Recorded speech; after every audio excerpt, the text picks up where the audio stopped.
conversation courante, chacun parle à tour de rôle.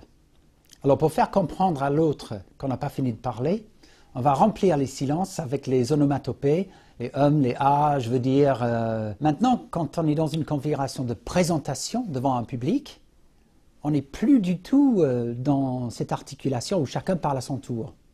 Mais on va quand même remplir les silences parce qu'on a pris cette mauvaise habitude dans la vie de tous les jours. Le silence dans la communication est non seulement un élément nécessaire, mais c'est un élément indispensable. Il permet à celui qui parle de respirer. Il permet également à celui qui parle de réfléchir à ce qu'il va dire par la suite. Mais ce silence, s'il est indispensable pour l'orateur, il est également indispensable pour l'auditoire. C'est l'occasion pour l'auditoire de classer l'information.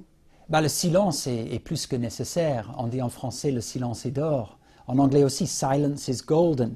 Si vous considérez idéal le débit de parole, c'est 130, aux alentours de 130 mots par minute.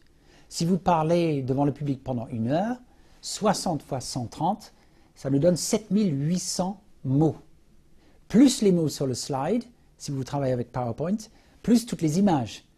Donc on peut aisément comprendre, dans la salle, ils ont besoin de ces silences pour comprendre, et je dirais même pour digérer les informations. Il existe 2 sortes de silence, le silence auditif et le silence visuel. Lorsque l'on communique avec PowerPoint, on peut jouer avec ce silence visuel. C'est-à-dire, à tout moment, celui qui communique peut appuyer sur la touche N de son ordinateur et faire apparaître ainsi un écran noir.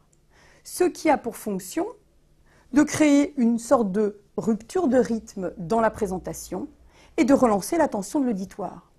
Ce qui permet également à celui qui communique de donner la part belle au contenu de son discours. Le silence demande un peu de travail. Un silence volontairement exécuté et bien assumé donne une impression de maîtrise et d'assurance.